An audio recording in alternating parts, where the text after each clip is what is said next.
Good morning. कैसे हो बच्चों? आज की जो वीडियो है इसमें मैं क्लास 10th की जो साइंस है उसका चैप्टर 4 लेकर आई हूँ, कार्बन एंड इट्स कंपाउंड्स। और ये जो मेरे नोट्स हैं ये हिंदी और इंग्लिश आपको दोनों में मिलेंगे। Carbon and its compound. Carbon जो होता है प्रकृति में एटमॉस्फेयर में अगर देखा जाए तो कार्बन डाइऑक्साइड जो है वो हवा में 0.03% है, ठीक है, वातावरण में। अर्थ की क्रस्ट पर देखा जाए तो 0.02% है।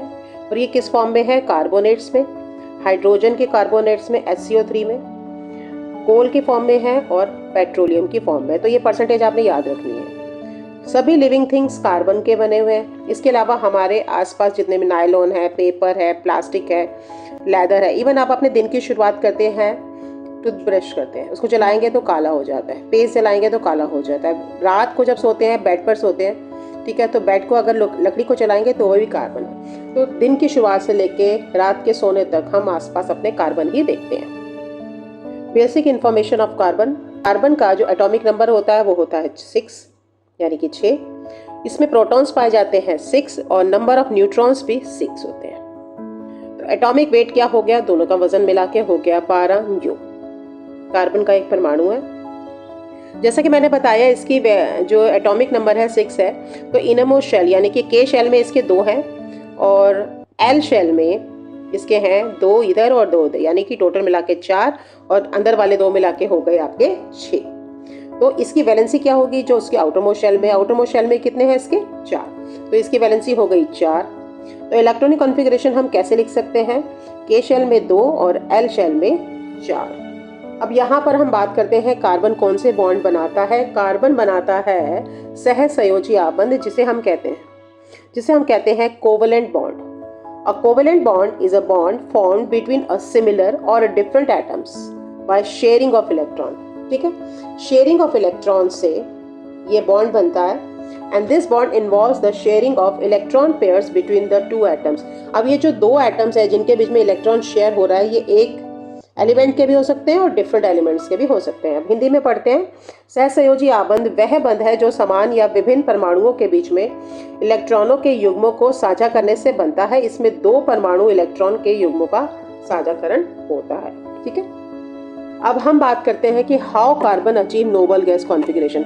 आपको पता है कि जितने भी एलिमेंट्स होते हैं वो स्थायी होना चाहते हैं, तो वो कैसे स्थायी होते हैं? Bye gaining 4 electrons. या तो वो 4 इलेक्ट्रॉन ले क्योंकि इसके आउटरमोस्ट शेल में क्या है? 4 है। और ऑक्टेट पूरा करने के लिए इसको क्या चाहिए? 4 और चाहिए। अगर वो 4 इलेक्ट्रॉन लेता, क्या ये पॉसिबल है? Because it is very difficult for carbon to hold 4 extra electrons. Carbon को 4 इलेक्ट्रॉन एक्स्ट्रा होल्ड करने बहुत मुश्किल हो जाते हैं, क्योंकि उसके पास प्रोटॉन होते हैं 6 अंदर और यहाँ पर इलेक्ट्रॉन हो जाते हैं 8 और जमा 2 यानी कि 10। ठीक है, कार्बन के लिए 4 अतिरिक्त इलेक्ट्रॉनों को धारण करना मुश्किल है। अब हम दूसरे पर आते हैं कि अगर ये 4 इलेक्ट्रॉन को लूज कर दे, जब ये 4 इलेक्ट्रॉन को लूज कर देगा तो इनमोस्ट शेल में तो उसके 2 हैं और ये जो 4 थे ये चले जाएंगे। ठीक है, तो क्या देखते हैं, क्या ये पॉसिबल होता? अब हम बात करते हैं अगर वो इलेक्ट्रॉन को लूज कर दे 4। It requires a large amount of energy. उसको बहुत ज्यादा ताकत लगानी पड़ती है, एनर्जी देनी पड़ती है। Carbon will become a cation. Cation कैसे? C4+, क्योंकि 4 इलेक्ट्रॉन दे दिए उसने। Which is not stable. अब अंदर है 6 प्रोटॉन है और बाहर रह गए सिर्फ 2 electron. Can it be possible? पहली बात तो उसके इस शेल में से 4 निकालने में भी बहुत ऊर्जा की जरूरत पड़ेगी और जब इसने दे भी दिए सपोज तो ये अनस्टेबल हो जाएगा। Therefore, carbon share its valence electron with other atoms and form covalent bond. इसीलिए कार्बन जो होता है वो कोवेलेंट बॉन्ड बनाता है। पेपर में ये क्वेश्चन 2 मार्कर के लिए आ सकता है। To achieve noble gas configuration. Hindi में पढ़ते हैं, इसमें बहुत अधिक ऊर्जा की आवश्यकता होती है। कार्बन को C4 आयन बनना पड़ता है, कैटायन बोलते हैं इसे, जो कि स्थिर नहीं होता। ये आप याद कर लेना, पेपर में लिखना आएगा। अतः कार्बन अपने संयोजक इलेक्ट्रॉन को अन्य परमाणुओं के साथ साझा करता है और सहसंयोजी आबंध बनाकर नोबल गैस विन्यास प्राप्त करता है। अब हम बात करते हैं कौन कौन से कोवेलेंट बॉन्डिंग होती है जो कि हमें कार्बन में देखने को मिलती है। सहसंयोजक बंध के प्रकार पढ़ेंगे। सबसे पहला तो आता है सिंगल कोवेलेंट बॉन्ड, हिंदी में कहते हैं एकल सहसंयोजक बंध। देखो नाम से स्पष्ट है कि sharing of 1 pair of electron हो रही है। कैसे? ये 2 पड़ोसी हैं, उसने कहा मैं अपना एक इलेक्ट्रॉन देता हूँ, और ये वाले हाइड्रोजन ने भी कहा मैं भी अपना एक देता हूँ। ठीक है, दोनों ने बीच में रखा, इसने शेयर करके इसने तो हीलियम का विन्यास ले लिया ना, क्योंकि देखो हाइड्रोजन जो है वो 8 ऑक्टेट तो नहीं लेगा, हाइड्रोजन किसका लेगा, हीलियम का लेगा 2 का, बाकी जितने भी होते हैं वो ऑक्टेट पूरा करते हैं। तो ये वाले हाइड्रोजन ने भी ये वाले 2 शेयर कर लिए, दोनों को 2 मिल गए, इसका मतलब सिंगल पेयर इलेक्ट्रॉन की शेयरिंग होगी। ठीक है, इसे हम कहते हैं एकल सहसंयोजक, और ये हमारा बन गया हाइड्रोजन मॉलिक्यूल। अब हम समझते हैं क्लोरीन मॉलिक्यूल कैसे बनता है। क्लोरीन का जो K, L और M 17 नंबर होता है। अगर आपको एटॉमिक नंबर याद नहीं होंगे तो बहुत मुश्किल होगी, 2-4 के आपको याद रखने पड़ेंगे। इनमोल शेल में हो गए 2, कितने रह गए 15, तो यहाँ पर हो गए 8, 10 चले गए तो 7 रह गए बाकी। तो इसका मतलब आउटरमोस्ट शेल में इसके साथ है, इसको सिर्फ 1 चाहिए। तो ये क्या करता है, दूसरे क्लोरीन मॉलिक्यूल को बुलाता है, दोस्ती करता है। वो कहता है ठीक है मैं अपना ये देता हूँ, वो कहता है ठीक है मैं भी अपना ये देता हूँ, 2 इलेक्ट्रॉन। इस प्रकार से ये दोनों इलेक्ट्रॉन जो होते हैं वो बीच में आ जाते हैं, और इस प्रकार क्लोरीन मॉलिक्यूल बन जाता है। ठीक है, यहाँ पर किसने, क्लोरीन ने कितने इलेक्ट्रॉन दिए, 1। ठीक है, दूसरे क्लोरीन ने भी 1 दिए, क्योंकि ये सिंगल इलेक्ट्रॉन की पेयरिंग हो रही है, इसलिए सिंगल बॉन्ड है बेटा। नेक्स्ट हम बात करते हैं वाटर मॉलिक्यूल। वाटर मॉलिक्यूल में क्या होता है, इस तरह से कुछ संरचना होती है। मैं ऑक्सीजन की बात करूं, ऑक्सीजन का क्या नंबर होता है, ऑक्सीजन का नंबर होता है 8। तो ये आ जाएगा पहले शेल में 2 और उसमें आ जाएंगे 6, यानी इसको 2 इलेक्ट्रॉन चाहिए। अब ये क्या करता है, ये देखो 2 ये पड़े हैं इसके, 2 ये पड़े हैं। ठीक है, एक ये है एक ये है। ठीक है, अब ये क्या करता है, हाइड्रोजन को बुला लेता है दोस्ती करने के लिए। हाइड्रोजन कहता है ठीक है मैं अपना एक इलेक्ट्रॉन दे देता हूँ तेरे को, और दूसरे हाइड्रोजन को भी बुला लेता है, उससे भी इलेक्ट्रॉन ले लेता है। अब होता क्या है, अब देखो होता क्या है, यहाँ से देखते हैं इसके इलेक्ट्रॉन पूरे हुए 1 2 3 4 5 6 7 8, यानी कि ऑक्सीजन के तो पूरे हो गए, और हाइड्रोजन को देखो ये 2 मिल गए, और इधर से हाइड्रोजन को 2 मिल गए। तो हमारा बन गया वाटर मॉलिक्यूल। अब हम बात करते हैं डबल बॉन्ड की। डबल बॉन्ड जैसा कि नाम से स्पष्ट है, द्विसहयोजक सहसंयोजक बंध, sharing of 2 pairs of electron. 2 pairs of electron की शेयरिंग होती है। ठीक है, अब जैसे यहाँ पर मैं ऑक्सीजन मॉलिक्यूल की बात कर रही थी, ऑक्सीजन का हमने बताया था 6 होते हैं इसकी वैलेंसी इलेक्ट्रॉन, वैलेंसी इसकी 6 होती है। तो 2 ये रहे 2 ये रहे, ठीक है, दोनों के 2 ये, यानी टोटल हो गए 4। 2 इसने यहाँ डाल दिए शेयरिंग करने के लिए, इसने अपने भी 2 डाल दिए। ठीक है, अब अगर मैं इसको ऐसे करूँ तो बताओ कितने हो गए, 2 और 2 4, 2 ये इसके अपने 6 और 2 इसने शेयर करके ले लिए 8। तो इधर से इसके पूरे हो गए, इधर से भी इसके पूरे हो गए, क्योंकि यहाँ पर 2 पेयर ऑफ इलेक्ट्रॉन्स की शेयरिंग हो रही है, इसलिए यहाँ पर बॉन्ड भी डबल बनता है। ठीक है, इसको हम ऐसे देख सकते हैं, जो ऑक्सीजन के अंदर बॉन्ड बनता है वो कुछ इस प्रकार से बनता है। होप सो आपको समझ में आ गया होगा। अब मैं कार्बन डाइऑक्साइड की बात करती हूँ। कार्बन डाइऑक्साइड जैसे मैंने बताया, इसके आउटर मोस्ट शेल में कितने होते हैं, 4। ठीक है, तो अब ये क्या करेगा, देखो 4 होते हैं, 2 इधर पकड़े 2 इधर पकड़े, 2 ऑक्सीजन के साथ शेयर करे इसने, 2 इधर ऑक्सीजन के साथ करे। अब ऑक्सीजन को मिल गए 1 2 3 4 5 6 7 8, ऑक्सीजन के 8 पूरे हो गए, इधर से भी ऑक्सीजन के 8 पूरे हुए। अब देखो कार्बन के 8 हुए कि नहीं, देखो अब हम कार्बन के देखते हैं, 1 2 3 4, 4 इधर हो गए 4 इधर हो गए। ठीक है, तो टोटल हो गए इसके 8। तो इस प्रकार से बनता है कार्बन डाइऑक्साइड मॉलिक्यूल। ये आपको इलेक्ट्रॉन डॉट स्ट्रक्चर पेपर में बनाना आ सकता है, इसलिए इसे अच्छी तरह से समझ ले और बना ले। अब हम नेक्स्ट बात करते हैं ट्रिपल कोवेलेंट बॉन्ड की। त्रिसहसंयोजक बंध, sharing of 3 pairs of electron, नाम से स्पष्ट है। इसमें हम नाइट्रोजन मॉलिक्यूल की बात करते हैं। नाइट्रोजन का होता है एटॉमिक नंबर 7, तो के में हो गए यानी कि 2, और एल शेल में हो गए इसके 5। तो इसको कितने चाहिए, इसको वैलेंसी में जब हमारी क्या होती है 4 से ज़्यादा होती है तो हम 8 में से माइनस करते हैं, तो उसको 3 इलेक्ट्रॉन चाहिए होते हैं। अब ये क्या करता है, एक नाइट्रोजन का एटम दूसरे नाइट्रोजन एटम के पास जाता है, उसको बोलता है देख मेरे पास मुझे तो चाहिए सिर्फ 3। ठीक है, और इसके पास कितने हैं, 5 है। तो ये क्या करता है, अपने 2 रखकर, ठीक है, और 5 होते हैं तो 5 में से 2 चले गए, बच गए 3, तीनों को यहाँ डाल देता है। ठीक है, फिर ये दूसरा वाला वो भी अपने तीनों को यहाँ डाल देता है, और इसके 2 यहाँ पर हो गए। अब हम यहाँ देखते हैं, ये देखो 1 2 3 4 5 6 7 8, यानी इस नाइट्रोजन को भी मिल गया और इस नाइट्रोजन को भी मिल गया, क्योंकि यहाँ पर 3 पेयर ऑफ इलेक्ट्रॉन शेयर हो रहे हैं, इसलिए ये बनता है ट्रिपल बॉन्ड।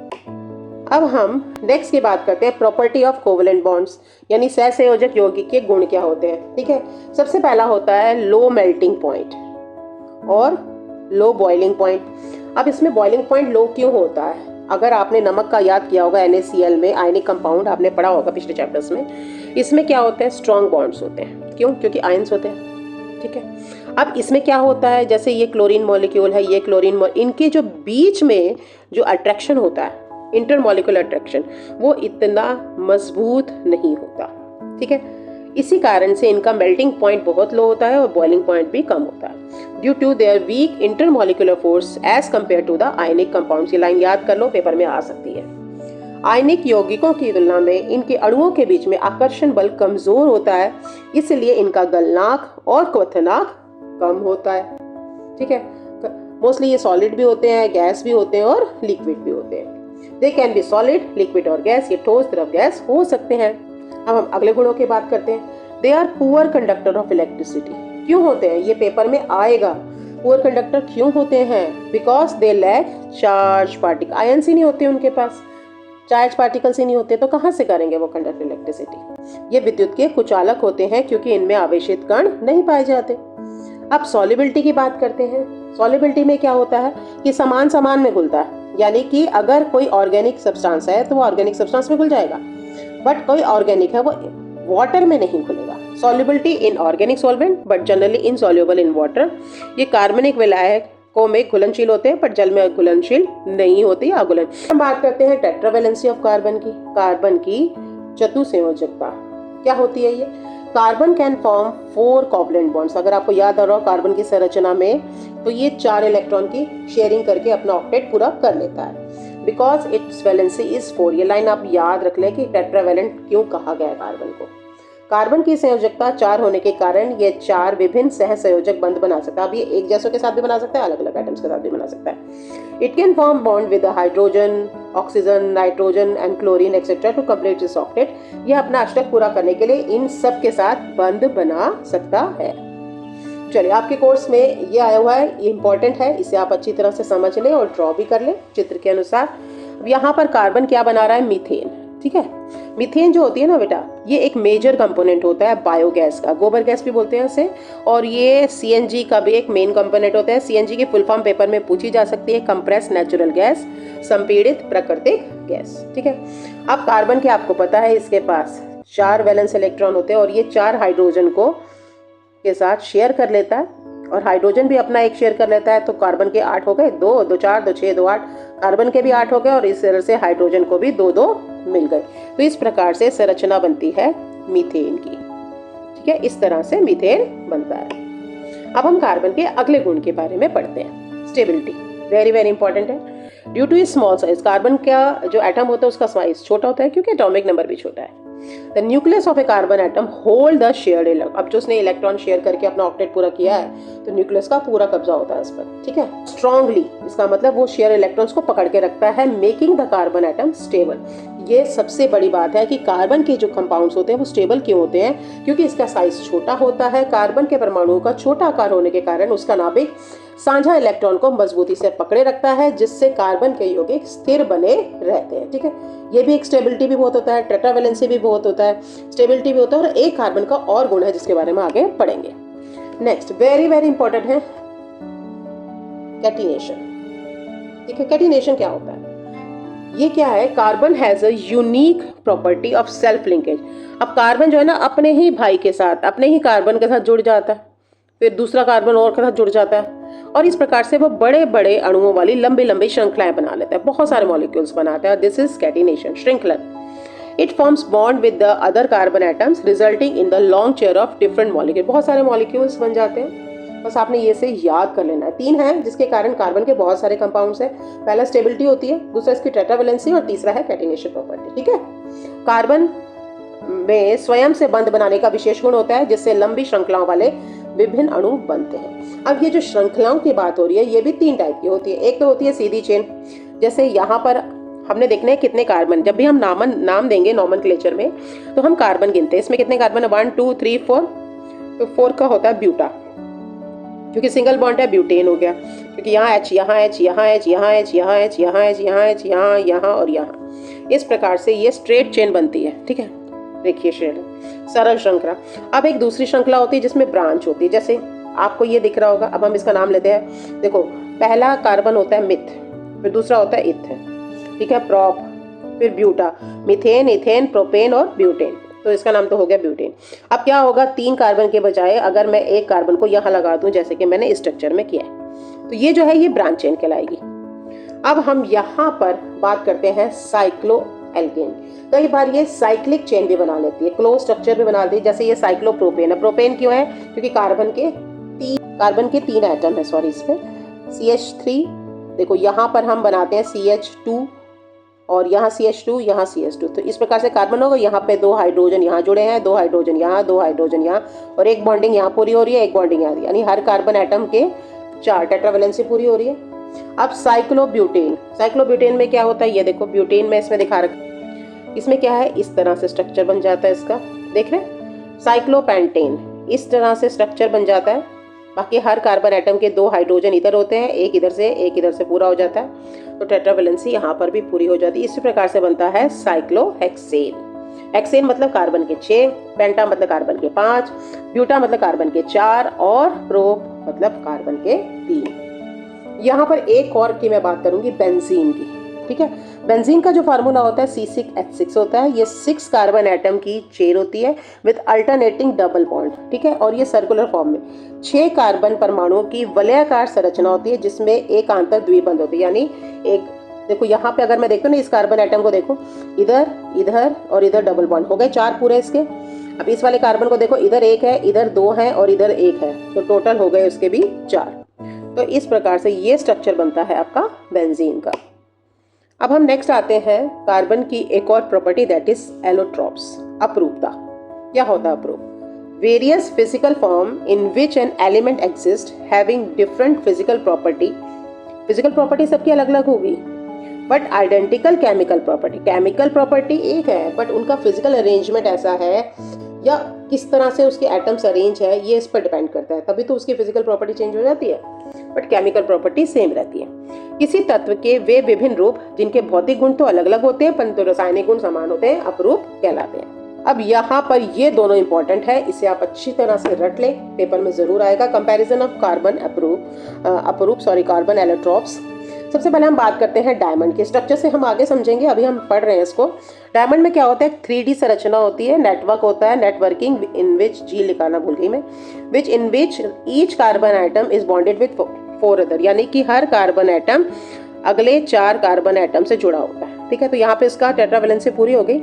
हाईली स्टेबल होता है क्योंकि स्ट्रॉन्ग कोवलेंट बॉन्ड होता है, ये कोवलेंट बॉन्ड बहुत स्ट्रॉन्ग होते हैं इसलिए स्टेबल भी होता है।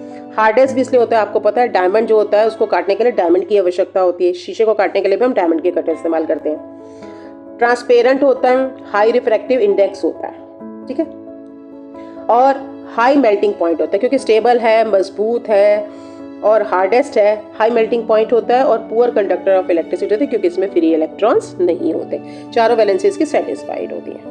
अब हम ग्रेफाइट की बात करते हैं। ग्रेफाइट में अगर मैं ग्रेफाइट की बात करूं तो उसमें ना हेक्सागोनल, आपने बेंजीन का भी स्ट्रक्चर पढ़ा होगा, 6 कार्बन संरचना, ठीक है। तो यहाँ भी हेक्सागोनल, ये भी हेक्सागोनल, ठीक है, इस तरह से उसकी संरचना बनी होती है। अभी हम आगे देखते हैं। लेयर्स ऑफ हेक्सागन होते हैं जिसमें कार्बन एटम लिंक्ड होता है, और एक चीज बात है कि इसमें एक इलेक्ट्रॉन फ्री होता है क्योंकि कार्बन के एक बॉन्ड जो होता है वो डबल होता है। जैसे यहाँ पर टेट्रावेलेंट में सारे बॉन्ड सिंगल थे और कोवेलेंट थे, इसमें एक बॉन्ड जो होता है वो डबल होता है, तो एक फ्री इलेक्ट्रॉन होता है पर कार्बन एटम, और यही इलेक्ट्रॉन पूरे उसमें घूमता है, और ये लेयर्स के बीच में खाली जगह होती है, स्लाइड कर जाती है, इसीलिए ये सॉफ्ट होता है, लुब्रिकेंट की तरह यूज किया जाता है, और क्योंकि फ्री इलेक्ट्रॉन होता है तो इलेक्ट्रिकल कंडक्टिविटी भी शो करता है। ये मैं शायद लिखना इसमें भूल गई हूँ कि ये जो होता है इलेक्ट्रिकल कंडक्टर होता है, ठीक है, ये आप लिख लेना, ठीक है। और जो अगला होता है वो होता है fullerene, hollow cage like structure with C60 carbon 60 atom से बाइंड होता है, और ये एक बिल्डिंग बनाई थी बकमिनिस्टर फुलर ने, उन्हीं के नाम पर इस मॉडल का नाम दे दिया। आपको बस ये दोनों अच्छी तरह से याद रखने हैं। अभी हमने पढ़ा था स्ट्रक्चर के बारे में, अब हम थोड़ा सा इसे हम डायग्राम के द्वारा भी समझते हैं। ये देखिए, ये कार्बन एटम है, ये यहाँ से जुड़ा, ये जुड़ा, ये जुड़ा, ये जुड़ा, टेट्रावेलेंसी पूरी होगी। ये कार्बन एटम इधर इधर इधर इधर, कार्बन एटम 1 2 3 4, इस प्रकार से ये डायमंड का स्ट्रक्चर होता है, हार्डेस्ट होता है, ठीक है। यहाँ तक आपको समझ में आ गया होगा। अब हम ग्रेफाइट पर आते हैं। ग्रेफाइट जो होता है ना बेटा, ये हॉरिजॉन्टल होता है, सबसे पहली बात। रेखीय संरचना होती है और इसमें ये आपको हेक्सागन संरचना दिख रही होगी, ठीक है। ये वीक वंडरवॉल फोर्सेस होते हैं जिससे जुड़ा होता है और बीच में क्योंकि एक बॉन्ड इनका डबल होता है और इस वजह से इलेक्ट्रॉन जो होता है वो फ्रीली मूव कर सकता है। तीसरा हम बकमिंस्टर फुल रिंग की बात करते हैं, 1985 में बना था। इसमें आपको हेक्सागन और पेंटागन ये दोनों संरचनाएं साथ साथ चलती हैं, बस आपको इतना याद नहीं करना, आपको ये दोनों स्ट्रक्चर अच्छी तरह से रट लेंगे। अब एक क्वेश्चन पेपर में आ सकता है कि डायमंड सिंथेसिस के ऊपर, हीरे का निर्माण, कि डायमंड को आप क्या प्रकृति के अलावा कृत्रिम रूप से भी बना सकते हैं। Diamond can be synthesized by subjecting pure carbon. Pure carbon को अगर आप बहुत ज़्यादा हाई टेम्परेचर और प्रेशर दे देते हैं तो ये डायमंड तो बनाता है बट डायमंड का साइज बहुत छोटा होता है। शुद्ध कार्बन को बहुत उच्च तापमान और दाब पर रखने पर कृत्रिम हीरे बनाए जाते हैं। आपको पता है जितने भी कार्बन ये जो डायमंड्स होते हैं ये कौन सी रॉक्स में मिलती है, इग्नियस रॉक्स में। इग्नियस रॉक्स कौन सी होती है, वो जो ज्वालामुखी से निकलती हैं, ठंडी होती है, उनके अंदर होते हैं ये डायमंड्स। हाई प्रेशर टेम्परेचर होता है ना। अब हम यहाँ पर हम नेक्स्ट चीज पे शुरू करते हैं, दैट इज हाइड्रोकार्बन। जैसा कि नाम से स्पष्ट है, these are the compounds made up of hydrogen and carbon. Hydrogen और कार्बन से बने यौगिकों को हम हाइड्रोकार्बन कहते हैं। अब हम इसके टाइप्स पढ़ेंगे। सबसे पहले हम पढ़ेंगे सैचुरेटेड हाइड्रोकार्बन, संतृप्त हाइड्रोकार्बन। संतृप्त क्या होता है, जब आप रोटी खा लेते हो, पानी पी लेते हो तो ना आपको भूख लगती है ना प्यास लगती है, ठीक है। ऐसे ही ये ऐसे हाइड्रोकार्बन्स होते हैं जो सिंगलेट बॉन्ड होते हैं, इनमें कोई डबल और ट्रिपल बॉन्ड नहीं होता, तो इनको भूख प्यास भी नहीं होती, तो ये ज्यादा एक्टिविटी में पार्टिसिपेट भी नहीं करते। Carbon compounds link by single bond only, valency are satisfied, मैंने अभी समझा दिया, hence they are less reactive, बहुत कम रिएक्टिव होते हैं, ठीक है। जिन कार्बन यौगिकों में केवल एकल बांध होता है उन्हें हम संतृप्त हाइड्रोकार्बन कहते हैं। इनकी संयोजकताएं पूर्ण होती हैं, इसलिए ये कम अभिक्रियाशील होते हैं, बहुत कम पार्टिसिपेट करते हैं रिएक्शन में। और ये कौन से होते हैं, एल्केन्स। जनरल फार्मूला क्या होता है, CnH2n+2। अब यहाँ जैसे आपकी किताब में दिया हुआ है मिथ, एक कार्बन एटम है तो मीथेन, 2 है तो इथेन, 3 है तो प्रोपेन, 4 है तो ब्यूटेन, 5 है तो पेंटेन और 6 है तो हेक्सेन। अब इसका फार्मूला क्या था, CnH2n+2। सपोज मेरा n नंबर है 2 तो मैंने यहाँ 2 लगा दिया। अब यहाँ n नंबर पे 2 है तो मैं 2 को 2 से गुणा करूंगी, 2 दूनी 4 जमा 6, ये हो गया, तो मेरा फार्मूला आ गया इथेन का, ठीक है। इस प्रकार से आप फार्मूला लगा के बाकी नंबर निकाल सकते हैं। अब हम दूसरी कैटेगरी की बात करते हैं, दीज आर अनसैचुरेटेड हाइड्रोकार्बन, जिन्हें हम अनसंतृप्त हाइड्रोकार्बन कहते हैं। अब ये अनसंतृप्त क्यों है, क्योंकि इनके पास क्या है, सिंगल बॉन्ड नहीं है, डबल बॉन्ड लेके बैठे हैं या ट्रिपल बॉन्ड लेके बैठे, ठीक है। Carbon compounds link by double और triple bond, valency remain unsatisfied, इसलिए बहुत जल्दी रिएक्शन करते हैं। Therefore they are more reactive. जिन कार्बन यौगिकों में द्विबंध या त्रिबंध होते हैं उन्हें असंतृप्त हाइड्रोकार्बन कहते हैं। इनमें से कुछ संयोजकताएं असंतुष्ट रहती हैं, इसलिए ये बहुत ज्यादा क्रियाशील अभिक्रियाशील होते हैं। अब मैं यहाँ पर बताऊंगी एल्कीन। देखो इसमें क्या आता है, पहले एल्केन था, यहाँ पर एल्कीन आ गया, तो नाम से ही आपको पता चल जाएगा कि ये डबल बॉन्ड वाले स्ट्रक्चर है। अब इसमें आपने देखा इसका फार्मूला क्या है, CnH2n। देखो +2 अगर लगा देंगे तो एल्केन बन जाएगा, और अगर हम इसमें से हटा देंगे CnH2n कर देंगे तो डबल बॉन्ड आ जाएगा। आप ये सोच रहे हैं कि पहला मीथीन क्यों नहीं है, क्यों, क्योंकि डबल बॉन्ड जब लगता है तो एक कार्बन के साथ दूसरा एटम भी तो चाहिए, कहाँ से लाओगे, मीथेन में तो एक कार्बन एटम, इसलिए पहला नहीं पाया जाता। मिथाइन भी नहीं होता, मीथीन भी नहीं होता, इथीन से शुरू होता है ये, ठीक है। जैसे ये वाला है, इसमें देखो C है, यहाँ डबल बॉन्ड C है, इधर क्या होगी, यहाँ 2 आ गई और यहाँ पर भी 2 आ गई, तो हो गए ना कार्बन की इसकी 4, 1 2 3 4, 1 2 3 4। अब हम बात करते हैं एल्काइन की। एल्काइन में क्या होता है, और 2 कार्बन एटम्स में से हाइड्रोजन एटम कम हो जाते हैं, इथाइन बन जाता है, YnE लग जाता है। जैसे पहला क्या हो गया, इथाइन। अब इसमें क्या है, देखो एक कार्बन जब सिंगल बॉन्ड से जुड़ा होगा तो इधर भी हाइड्रोजन होगा, मैं इसको दूसरे कलर से दिखा देती हूँ, इधर भी हाइड्रोजन होगा, इधर भी होगा, इधर भी होगा, इधर भी होगा, इधर भी होगा, इधर होगा, तो कितने हाइड्रोजन हो गए, 1 2 3 4 5 6 हो गए, ठीक है। अब मैं बात करती हूँ इथाइन की। इथाइन में क्या है, 3 बॉन्ड है, ठीक है, 3 बॉन्ड है, ट्रिपल बॉन्ड है, तो यहाँ पर वैलेंसी कितनी रह गई, सिर्फ 1, 3 यहाँ से पूरी हो गई, 1 यहाँ से, तो टोटल हो गई 4। अब हम अगले टॉपिक की ओर आते हैं, दैट इज स्ट्रक्चरल आइसोमेरिज्म, ठीक है। स्ट्रक्चरल आइसोमेरिज्म क्या है, संरचनात्मक समावयवता। Compounds having the same molecular formula same है but they have different structural formula, ठीक है, आर कॉल्ड स्ट्रक्चरल आइसोमर। इसके 2 एग्जाम्पल आपको याद करने हैं, पेपर में आएंगे ही आएंगे। वे यौगिक जिनका आणविक सूत्र तो समान होता है बट संरचनात्मक सूत्र अलग अलग होता है, संरचनात्मक समावयव कहलाते हैं। फॉर एग्जाम्पल ब्यूटेन है, आइसोब्यूटेन है, ये हम दोनों एग्जाम्पल से समझते। देखो ब्यूटा मतलब कार्बन के कितने हैं 4, 1 2 3 4, ठीक है। हाइड्रोजन के गिनो 1 2 3 4 5 6 7 8 9 10, यानी हाइड्रोजन के भी यहाँ पे हो गए 10, ठीक है। अब इसके गिनते हैं, यहाँ पर क्या है, मैंने क्या किया, एक कार्बन को हटा के नीचे ले आए, ब्रांच में ले आए जैसे मैंने बता दिया। तो कार्बन हम गिनते हैं 1 2 3 4 C4। अब इसके H गिनते हैं 1 2 3 4 5 6 7 8 9 10, ये भी 10 है। यानी कि हमारा जो स्ट्रक्चर फार्मूला है वो क्या है, मॉलिक्यूलर फार्मूला सेम है, स्ट्रक्चर जो है वो थोड़ा सा डिफरेंट हो गया है, दैट इज स्ट्रक्चरल आइसोमेरिज्म। अब हम अगले पर आते हैं, that is very important functional group, क्रियात्मक समूह। व्हेन 1 और more hydrogen atoms are replaced by, जैसे ये मीथेन है, अब इसमें क्या है, ये इसके चारों जगह पर हाइड्रोजन है, ठीक है। अब मैं क्या करती हूँ, मैं एक हाइड्रोजन को हटा देती हूँ यहाँ से। जब मैं यहाँ से उसको रिप्लेस करूंगी तो मैं इसकी जगह कोई और फंक्शनल ग्रुप लगाऊंगी, ठीक है। इसको इस तरह से समझते हैं। When 1 or more hydrogen atom are replaced by another atom or group of atom, a functional group is formed.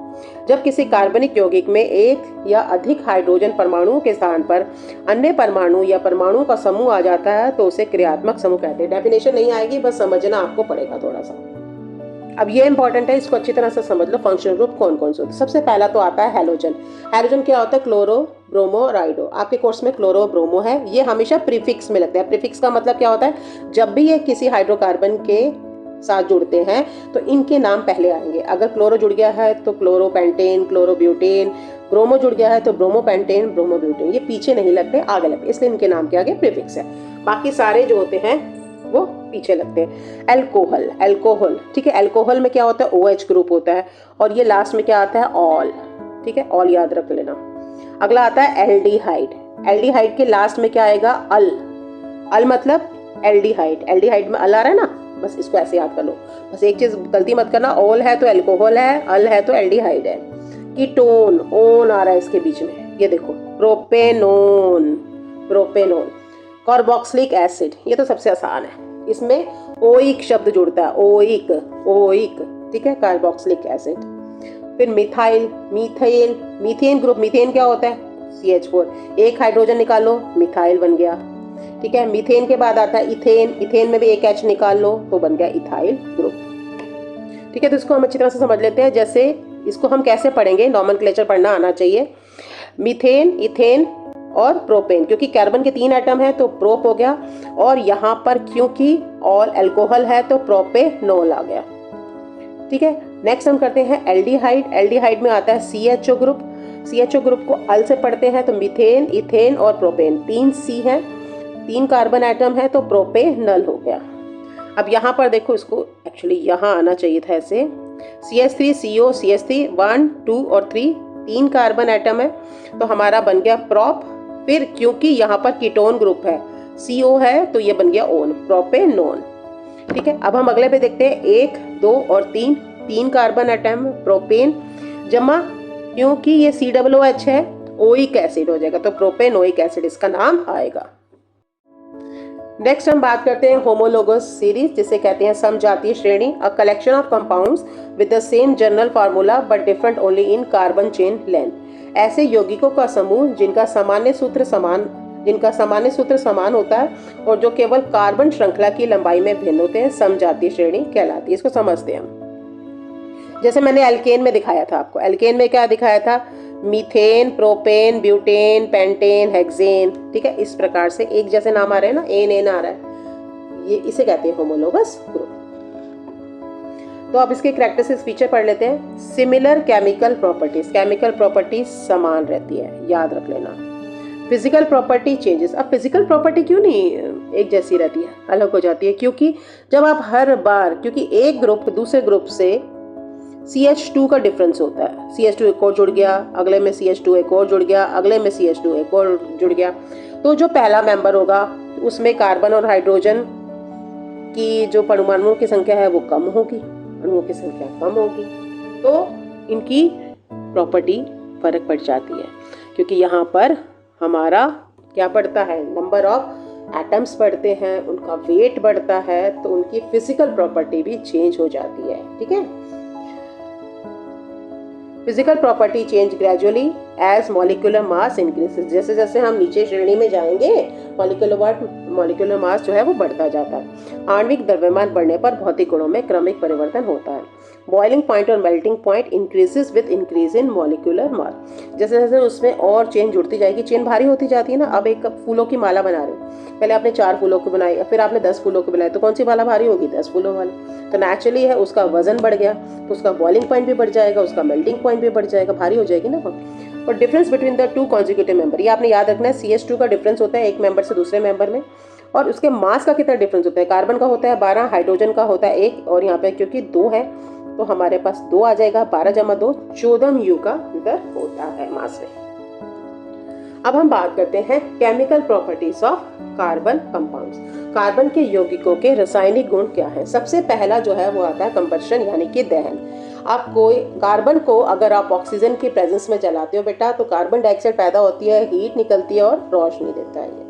ठीक है, अब मैं कार्बन कंपाउंड्स की बात करती हूँ। यहाँ पे मैंने मीथेन लिया है, CH4 फार्मूला है। अगर मैं इसको जलाती हूँ, आप रसोई गैस जलाते हो ना, तो क्या होता है, हीट भी निकलती है, रोशनी भी देता है, और कार्बन डाइऑक्साइड और वाटर भी बनते हैं। अगर मैं, ये क्या है पढ़ो, इथाइल एल्कोहल है ना, देखो C है, C 2 है ना, तो इथाइल एल्कोहल हो गया।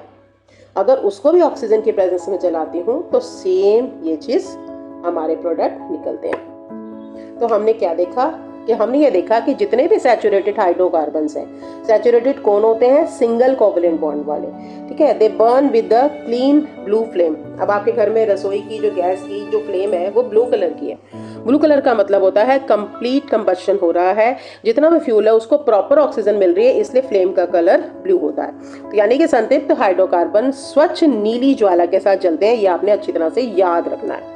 ठीक है, अब बात आती है अनसैचुरेटेड हाइड्रो। आपने मोमबत्ती जलाई है, अब गैस की ज्वाला नीली और मोमबत्ती की पीली क्यों है, क्योंकि उसमें इनकम्प्लीट बर्निंग होती है।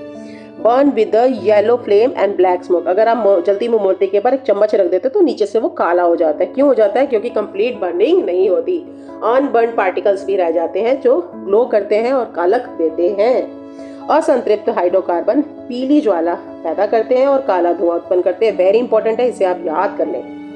लिमिटेड एयर सप्लाई, याद रख लेना, अगर एयर सप्लाई लिमिटेड है तो ये हमेशा काला सूट पैदा होगा। अगर आपके रसोई गैस के बर्नर के अंदर कुछ फंस गया है, बर्नर के होल्स बंद हो गए हैं, तो आपने देखा होगा आप जो भी बर्तन रखते हैं वो नीचे से काला हो जाएगा। तो उसकी सफाई बहुत जरूरी होती है, क्योंकि वायु की सीमित आपूर्ति में काली कालक बनती है। नेक्स्ट क्वेश्चन आता है कि why coal and petroleum and wood causes more pollution. इनको फॉसिल फ्यूल्स को जलाने से और वुड को जलाने से पॉल्यूशन क्यों होता है। वेरी इंपॉर्टेंट क्वेश्चन है, आपको पता होना चाहिए। दे कंटेन इम्प्योरिटीज, कुछ इम्प्योरिटीज होती हैं इसमें हाइड्रोकार्बन्स में। किसकी होती हैं, सल्फर की और नाइट्रोजन की। जब हम इनको जलाते हैं on burning they form sulphur oxygen के साथ क्रिया करती है, सल्फर डाइऑक्साइड गैस बनाती है, सल्फर ट्राइऑक्साइड गैस बनाती है, और नाइट्रोजन डाइऑक्साइड बनती है, विच आर एयर पॉल्यूटेंट। ठीक है, तो कोयला और पेट्रोलियम और लकड़ी में पाया जाता है सल्फर और नाइट्रोजन जैसी अशुद्धियां, जो जलने पर सल्फर डाइऑक्साइड और नाइट्रोजन डाइऑक्साइड बनाते हैं, जो कि वायु प्रदूषक है। इसे याद कर लेना, पेपर में आ सकता है।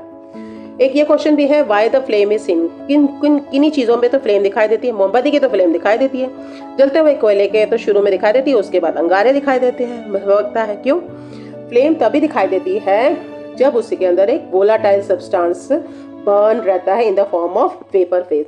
अगर वोलेटाइल सब्सटेंस नहीं है तो हमें फ्लेम दिखाई नहीं देगी। ज्वाला तभी दिखाई देती है जब वाष्पशील पदार्थ वाष्प अवस्था में जलता है। नेक्स्ट आता है why coal and petroleum are called fossil fuel. ये आपने अपनी SST में भी पढ़ा होगा, 6th-7th में भी पढ़ा होगा। छोटा सा आंसर है, they are form from the remains of plants and animal that are buried deep inside the earth over millions of years ago.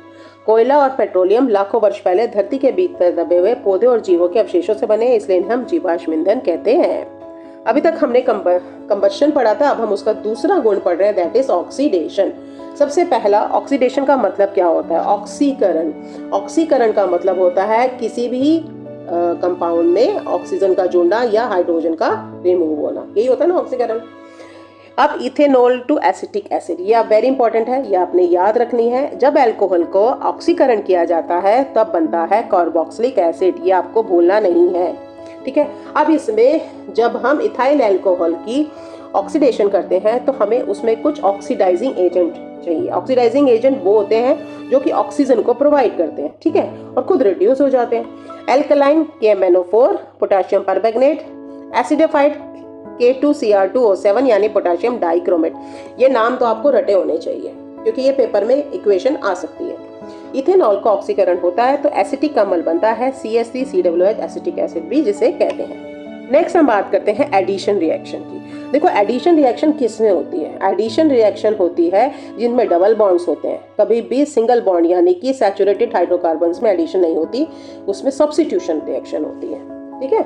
Unsaturated hydrocarbons को में जब हाइड्रोजन के साथ अभिक्रिया कराई जाती है तो उनका जो डबल बॉन्ड होते हैं ना बेटा, वो हाइड्रोजन के साथ इनको फिर से हाइड्रोजन मिल जाती है और ये सिंगल बॉन्ड में कन्वर्ट हो जाते हैं यानी सैचुरेटेड हो जाते हैं। तो सैचुरेटेड हाइड्रोकार्बन्स में बदल जाते हैं और ये होता है कैटलिस्ट के प्रेजेंस में। निकल का कैटलिस्ट होता है या फिर पैलेडियम। वेरी इंपॉर्टेंट है, पेपर में बहुत बार पूछा गया है इस रिएक्शन के बारे में। असंतृप्त हाइड्रोकार्बन हाइड्रोजन के साथ अभिक्रिया करके संतृप्त हाइड्रोकार्बन बनाते हैं और यह अभिक्रिया निकेल या पैलेडियम उत्प्रेरक की उपस्थिति में होती है। नेक्स्ट हम बात करते हैं हाइड्रोजनेशन ऑफ वेजिटेबल। कई बार पेपर में इसका पूछा गया, इसका इंडस्ट्रियल यूज क्या है? वेरी इंपॉर्टेंट है, इसे आप याद कर लें। Vegetable oil are converted into vegetable ghee, Dalda में कैसे बदलते हैं? By addition of hydrogen. Vegetable oil क्या होते हैं? अनसैचुरेटेड होते हैं। जब आप इनको जलाओगे ना तो फ्यूम्स निकलते हैं, ठीक है, इसका मतलब वो चीज अनसैचुरेटेड है। बट जब वो सैचुरेटेड हो जाती है तो नहीं निकलती, हाइड्रोजन जुड़ जाती है उसमें। तो वनस्पति तेलों में हाइड्रोजन जोड़कर उन्हें वनस्पति घी में बदला जाते थे और इसे हाइड्रोजनीकरण कहते हैं। अब आ गई सब्स्टिट्यूशन रिएक्शन, प्रतिस्थापन अभिक्रिया, जो मैंने बताया था सैचुरेटेड हाइड्रोकार्बन्स में होती है। देखो लिखा हुआ है ना, ओनली इन एल्केन, यानी कि सैचुरेटेड हाइड्रोकार्बन्स में होती है। इसमें एग्जांपल दिया हुआ है मीथेन का। मीथेन जब क्लोरीन के साथ रिएक्ट करता है, और ध्यान रखना ये रिएक्शन सूरज के प्रकाश में होती है, तो ये क्या बनाता है? मीथेन का एक हाइड्रोजन, देखो CH4 है, यहाँ H है, यहाँ H है, यहाँ H है, यहाँ H है, ठीक है। अब होता क्या है कि ये वाला H निकल जाता है और इसकी जगह क्लोरीन आ जाता है, और ये वाला H निकल कर यहाँ पर HCl बना लेता है और क्लोरीन इस हाइड्रोकार्बन के साथ जुड़ जाता है, यानी सब्स्टिट्यूशन रिएक्शन हो जाती है। और मैंने बताया था क्लोरीन और ब्रोमीन अगर जुड़ते हैं तो हम उनका नाम पहले लेते हैं, तो हमने इसका नाम रख दिया क्लोरोमीथेन, ठीक है। Saturated hydrocarbons are less reactive, मैंने बताया था, क्योंकि वो सैचुरेटेड हो तो उनको भूख प्यास नहीं सताती है। संतृप्त हाइड्रोकार्बन कम अभिक्रियाशील होते हैं। अब हम पढ़ते हैं chemical properties, very very important है।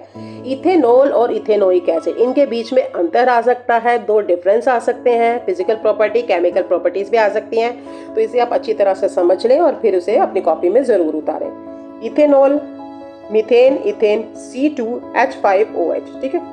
और ये क्या है? इथेनोइक एसिड, इसे हम CH3COOH के नाम से जानते हैं। अब सबसे पहला क्या है? ये एक एल्कोहल है, इसे हम एथाइल अल्कोहल कहते हैं, ठीक है। और ये क्या है? ये हमारा एसिटिक एसिड है। एसिटिक एसिड आपने देखा होगा, मम्मी अचार में जरूर इस्तेमाल करती है ना। और ये हमारा वीक एसिड, याद करो वो कॉन्सेप्ट, स्ट्रॉन्ग एसिड और वीक एसिड। तो स्ट्रॉन्ग एसिड तो होते हैं HCl, HNO3, H2SO4, और वीक एसिड क्या होते हैं? जो आयंस कम देते हैं, तो ये वीक एसिड है। और विनेगर जो होता है वो 5 to 8% जो होता है वाटर सोल्यूशन होता है एसिटिक एसिड, ठीक है। एसिटिक एसिड को पानी में डाल देते हैं तो उसका जो सोल्यूशन बनता है दैट इज विनेगर, सिरका। और इथेनॉल जो होता है ये लिक्विड होता है रूम टेम्परेचर। अब एसिटिक एसिड के बारे में है कि इसका नाम ग्लेशियल एसिटिक एसिड है। क्यों पड़ा? क्योंकि इसका जो मेल्टिंग पॉइंट होता है वो बहुत कम होता है, तो सर्दियों में ये जम जाता है, सर्दियों में जम जाता है और क्लाउडी संरचना देता है, इसलिए इसका नाम पड़ गया है glacial acetic acid. That is pure acetic acid, it freeze in low temperature, ठीक है। अब अल्कोहल के बारे में बात की जाए, that is the active ingredient of alcoholic drink. और इथेनोइक एसिड के बारे में बात करें, जो कि विनेगर के फॉर्म में हम यूज करते हैं, इट इज अ प्रिजर्वेटिव। अब ये जो इथेनॉल होता है इसका प्रयोग हम कफ सिरप में करते हैं, इसलिए जब छोटे बच्चे को या हम लोग भी कफ सिरप पीते हैं तो हमें हल्की हल्की नींद आ जाती है, क्योंकि इसमें नशा होता है। टिंचर आयोडीन में भी यूज किया जाता है, और तो और इंडस्ट्रियल सॉल्वेंट के रूप में भी आपके जितने भी ये होते हैं ना नेल पॉलिश रिमूवर या जितने भी बाकी कंपाउंड्स जो कि फैशन इंडस्ट्री में और इस कॉस्मेटिक्स में यूज होते हैं, मोस्टली में इथेनॉल यूज किया जाता है। इवन आपके जो सैनिटाइजर है उसमें भी यूज किया जाता है। अब हम इसकी थोड़ी सी और प्रॉपर्टीज पढ़ते हैं। सबसे पहला क्या है कि जब इथेनॉल का सोडियम के साथ रिएक्शन कराया जाता है तो ये क्या करता है, इस H को ये धक्का मार देता है, कहता है जा बाहर, और सोडियम खुद घुस जाता है इसके अंदर, C2H5ONa बना देता है। तो अब इसका नाम हो जाता है सोडियम ईथो ऑक्साइड। क्या हो जाता है, सोडियम ईथो ऑक्साइड। ठीक है, और साथ में हाइड्रोजन गैस निकलती है। अब ये जो हाइड्रोजन गैस है इसका क्या निशानी होती है, पॉप साउंड देती है। अगर हम जल्दी भी माचिस की तीली लाए तो पॉप के साथ वो एक्सटिंग्विश हो जाती है।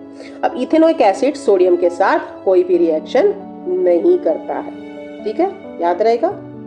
नेक्स्ट, अब हम बात करते हैं डिहाइड्रेशन रिएक्शन की। डी का मतलब होता है निकलना, हाइड्रेशन का मतलब होता है वाटर, पानी का निकलना। अब इसके लिए हम क्या यूज कर रहे हैं, हम इथेनॉल की रिएक्शन करा रहे हैं कंसंट्रेटेड सल्फ्यूरिक एसिड के साथ। कितने टेम्परेचर पर, 443। ये वेरी वेरी इंपॉर्टेंट रिएक्शन है, इसे आप अच्छी तरह से याद कर लें। ठीक है, तो होता क्या है, जब sulphuric acid, concentrated sulphuric acid को इथेनॉल के साथ इस टेम्परेचर पर रिएक्ट कराया जाता है तो क्या होता है, अब ये डिहाइड्रेशन रिएक्शन, डी का मतलब होता है निकलना, हाइड्रेशन का मतलब होता है वाटर, पानी का निकलना। होता क्या है, हमारे पास है ये देखो, ये है इथेनॉल। अब जब सल्फ्यूरिक एसिड का रिएक्शन होता है तो एक हाइड्रोजन यहाँ से कम हो जाता है, तो ये रह गया H4, और एक हाइड्रोजन जो यहाँ से निकाल वो मैंने यहाँ लिख दिया। ये देखो, ये क्या बन गया, H2O, यानी कि वाटर निकल जाता है और ये बन जाता है C2H4, यानी कि CH2 और CH2 ये रह गए, तो ये हमारा बन गया एल्कीन। ठीक है, तो यहाँ पर एल्कीन बन जाता है, वाटर बाहर निकल जाता है, तो sulphuric acid act as a dehydrating agent, remove water from the ethanol. ठीक है, अब इथेनोइक एसिड ऐसी कोई रिएक्शन नहीं देता है। ठीक है, अब इफेक्ट ऑफ एल्कोहल हम कर लेते हैं। जब हम एक्सेस ऑफ एल्कोहल अंदर लेते हैं तो हमारी ड्रंकननेस बन जाती है और इम्पेयर्ड सेंट्रल नर्वस सिस्टम बन जाता है, बैलेंस करने में मुश्किल हो जाती है, डिसीजन मेकिंग एबिलिटी लॉस्ट हो जाती है।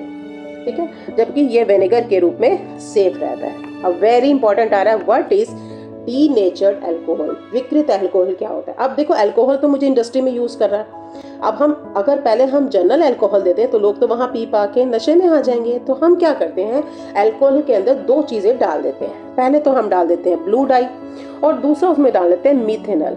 ठीक है, मिथेनॉल क्या होती है, कच्ची शराब होती है। ठीक है, और ये जहरीली होती है। ठीक है, अनड्रिंकेबल, पी नहीं जाती, पीनी भी नहीं चाहिए। Methanol even in small amount में डालते हैं।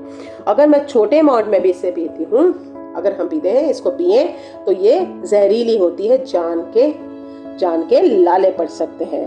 वेरी लीथल मतलब जहरीली होती है। बहुत सारे केसेस आपने सुने होंगे कि कच्ची शराब पीने से मर गए, क्योंकि वो शराब नहीं होती, उसमें मिथेनॉल होता है। ठीक है, मिथेनॉल होता है। अब ये करती क्या है, ये प्रोटोप्लाज्म को, सेल के अंदर प्रोटोप्लाज्म उसको कोगुलेट कर लेती है, सेल ही खत्म हो जाती है, और कई बार तो ऑप्टिक नर्व को भी ये खतरा दे देती है, जिससे ब्लाइंडनेस हो जाती है। अब हमारे 2-4 गुण और रह गए हैं इथेनॉल और इथेनोइक में, ये 2-4 हैं, आपको याद रखने हैं अच्छी तरह से। ठीक है, अब अगला आता है, इथेनॉल को हम बायोफ्यूल के रूप में भी यूज किया जा सकता है, जबकि इथेनोइक एसिड के साथ ऐसा नहीं होता है। अगर मैं शुगर केन को जूस से शीरा बना लूँ, शीरा मतलब पका लूँ, उसको मोलासेस बना लूँ और उसको फर्मेंट कर लूँ, तो मुझे एक बायोफ्यूल मिलता है जो कि एक क्लीन फ्यूल है। क्यों है क्लीन फ्यूल, क्योंकि जब हम वो बर्न होता है तो वो कार्बन डाइऑक्साइड और वाटर देता है, एयर पोल्यूशन नहीं करता। ठीक है, तो ये आपने अच्छी तरह से याद करना है। अब 2 इंपॉर्टेंट चीजें रहेगी, एस्टरिफिकेशन और सपोनिफिकेशन। ठीक है, तो सबसे पहले हम करते हैं एस्टरिफिकेशन। अब होता क्या है, जब हम, ध्यान से सुनो, इथेनॉल को इथेनोइक एसिड के साथ रिएक्शन कराते हैं, तो ये दोनों की रिएक्शन है, इसलिए मैंने दोनों के ग्रुप में कॉमन लिखी है, दोनों की रिएक्शन आपस में है ये। ठीक है, तो हमें क्या होता है, ये देखो, ये आपको दिख रहा होगा। ठीक है, तो यहां से ये चीज हट जाती है और ये जो इथाइल ग्रुप है स्वयं आकर यहाँ पर लग जाता है और ये जो H है इसके साथ ज्वाइन कर लेता है और ये बन जाता है वाटर। ठीक है, अब देखो ये इथाइल ग्रुप यही है सेम, ये वाला यहाँ जुड़ गया, ठीक है, और वाटर हमारा निकल गया, तो ये बनता है एस्टर। इसकी बहुत अच्छी खुशबू होती है, खुशबूदार होता है और इसे हम कहते हैं इथाइल इथोनेट। परफ्यूम्स में बहुत सारी ऐसी परफ्यूम होती हैं जो हमें मीठा एहसास कराती हैं बेटा, बहुत सारी परफ्यूम्स ऐसी होती हैं, ठीक है, बहुत सारी फ्लेवरिंग एजेंट, वनीला एसेंस वगैरह, इसमें भी हमारा एस्टर की प्रेजेंस होती है। ठीक है, तो आप परफ्यूम्स तो आप इस्तेमाल नहीं करते होंगे, तो अगर उसमें कुछ मीठी सी खुशबू आ रही है, जैसे पके हुए सेब में आती है मीठी खुशबू, दैट इज एस्टर। ठीक है, तो यूज ऑफ एस्टर आ सकता है in making perfumes and in making flavouring agent. Next हम बात करते हैं सपोनिफिकेशन। सपोनिफिकेशन क्यों है? क्योंकि सोप बनाने के में काम आता है, इसलिए इसका नाम, प्रक्रिया का नाम साबुनीकरण है। बहुत ही आसान है। क्या है इसमें? ये मेरा प्रोडक्ट निकला है इथाइल इथोनेट, ठीक है। अब मैंने इथाइल इथोनेट को सोडियम हाइड्रोक्साइड के साथ रिएक्शन करा दिया। जब सोडियम हाइड्रोक्साइड के साथ मैंने रिएक्शन कराया तो सोडियम ने इसको दिया धक्का, चल बार, और खुद जुड़ गया, खुद जुड़ गया। और मुझे क्या मिल गया? सोडियम तो घुस गया यहाँ पर, ये वापस इसके साथ आ गया, तो मुझे ये इथेनॉल जो मेरा इस प्रक्रिया में आया था मुझे वापस मिल गया। ठीक है, तो इसको हम पढ़ते हैं। Ethyl ethanoate plus sodium hydroxide give rise to, इसको कहते हैं सोडियम इथोनेट। ठीक है, सोडियम इथोनेट, इसका दूसरा नाम सोडियम एसीटेट भी है। और अल्कोहल इथेनॉल मिलता है। और इस प्रक्रिया का इस्तेमाल साबुन बनाने में किया जाता है, क्योंकि हम साबुन में यही इस्तेमाल करते हैं, तो इसीलिए इसका नाम साबुनीकरण कहते हैं या सपोनिफिकेशन कहते हैं। This reaction is used in preparation of soap. अब हमारी दो रिएक्शंस और रह गई हैं, उनको भी हम जान लेते हैं। सबसे पहले reaction with the base, base के साथ रिएक्शन। इथेनॉल कोई भी रिएक्शन ऐसी नहीं देता, बट इथेनोइक एसिड जो होता है CH3COOH, जब ये बेस के साथ रिएक्शन करता है तो ये क्या देता है बताओ? ये देखो, ये क्या है आपको पता है, ये बेस है और ये हमारा वीक एसिड है। तो जब एसिड और बेस रिएक्शन करते हैं तो हमारी रिएक्शन होती है जिसे हम कहते हैं न्यूट्रलाइजेशन रिएक्शन। उसमें बनता है सॉल्ट और वाटर, तो एक सॉल्ट बन जाता है और वाटर बन जाता है। ठीक है, तो ये हमारी न्यूट्रलाइजेशन रिएक्शन है। ठीक है, ये याद रखनी है आपने। अब हम आती है अगली रिएक्शन विद द कार्बोनेट्स और बाइकार्बोनेट। कार्बोनेट होता है CO3, बाइकार्बोनेट्स होता है HCO3। इथेनॉल ऐसी कोई रिएक्शन नहीं देता है, but ethanoic acid, carboxylic acid जो होता है, ये सोडियम कार्बोनेट के साथ और सोडियम बाइकार्बोनेट दोनों के साथ रिएक्शन करता है। यहाँ से इसे मार देता है धक्का, ये H इसके साथ कंबाइंड होता है, HCO3 विघटित हो जाता है वाटर और कार्बन डाइऑक्साइड दोनों में, सोडियम कार्बोनेट में भी और सोडियम बाइकार्बोनेट में भी। ठीक है, खुद सोडियम जुड़ जाता है। अब ये जो कार्बन डाइऑक्साइड निकले, इसका टेस्ट होता है, दैट इज लाइम टेस्ट। जब कार्बन डाइऑक्साइड को लाइम वाटर जो कि कैल्शियम हाइड्रोक्साइड होता है उसमें प्रवाहित किया जाता है तो लाइम वाटर मिल्की हो जाता है, क्योंकि वाइट प्रेसिपिटेट बन जाता है कैल्शियम कार्बोनेट का। ठीक है, और अगर मैं ज़्यादा मात्रा में कार्बन डाइऑक्साइड डाल दूँ तो वो मिल्कीनेस भी गायब हो जाती है, क्योंकि उसमें फिर क्या बन जाता है? HCO3 बन जाता है। ठीक है, अब हम आते हैं cleaning agent of soap and detergent. Soap और डिटर्जेंट कैसे काम करते हैं? तो सबसे पहले हम सोप के मॉलिक्यूल को समझते हैं। सोप का जो मॉलिक्यूल होता है बेटा, उसके ऐसे पार्ट होते हैं, इसको तुम ना ऐसे याद करो। ठीक है, सोप का एक हिस्से में आयंस होते हैं। ठीक है, आयंस होते हैं तो ये पॉजिटिव चार्ज होंगे। ठीक है, और आयंस होते हैं तो वो किस हिस्से में होते हैं? हाइड्रोफिलिक एंड होता है। ठीक है, हाइड्रोफिलिक, हाइड्रो मीन्स पानी, फिलिक मीन्स प्यार करना, पानी को प्यार करता है। आयंस है, पानी में घुल जाते हैं तो पानी से ही प्यार करेगा। और जो इसकी पूंछ होती है ये हाइड्रोकार्बन वाली होती है, लॉन्ग चेन होती है। ठीक है, इसमें C17 तक होता है। ठीक है, भारी चेन होती है हाइड्रोकार्बन्स की। ये आयनिक नहीं होती, ये पानी को हेट करती है, पानी से दूर रहती है। तो ये वाटर हेटर है, ये वाटर लवर है। हाइड्रोफिलिक और हाइड्रोफोबिक, फोबिक का मतलब होता है डर लगना। तो ये है सोप का मॉलिक्यूल। अब हम इसको पढ़ते हैं आगे। अब हम समझते हैं होता क्या है। देखो मैंने अभी बताया सोप जो होता है ये इसमें कार्बन की संख्या बहुत ज़्यादा होती है। C17 है, H35, तो बहुत भारी कार्बन जो होता है ये मॉलिक्यूल होता है और इसके लास्ट में सोडियम होता है, ठीक है, या पोटाशियम भी हो सकता है। देखो हम इसको अगर शॉर्ट में कहें तो सोप क्या होता है, दीज आर सोडियम और potassium salt of fatty acid. Fatty acids जो होते हैं long chain of carboxylic acid होते हैं। अब इसके दो एंड्स होते हैं, हाइड्रोफिलिक मतलब वाटर लवर, हाइड्रोफोबिक मतलब वाटर हेटर, यानी ये वाटर हेटर है और ये वाटर लवर है। अब होता क्या है, मिशेल फॉर्मेशन होती है। मिशेल फॉर्मेशन, मैंने साबुन को पानी में घोला, मैंने डिटर्जेंट को पानी में घोला। अब डिटर्जेंट को पानी में घोला, अगले हम चित्र से समझते हैं, अभी हम सिर्फ पढ़ रहे हैं। Inside water soap molecule cluster together to form a micelle. Micelle का मतलब ये होता है कि पानी वाला भाग ऊपर ऊपर ऊपर ऊपर ऊपर ऊपर और हाइड्रोकार्बन वाला भाग अंदर। यहाँ पर ये कपड़ा है, कपड़े के ऊपर बैठ जाते हैं और उसके डस्ट को चारों ओर से घेर लेते हैं, ठीक है, ठीक है। Micelle with the hydrophobic end inward, क्योंकि वो हाइड्रोकार्बन है। हाइड्रोकार्बन ऑयली डस्ट, वो भी हाइड्रोकार्बन ऑयली और डस्ट उससे अटैच हो जाता है, उसको उससे प्यार होता है।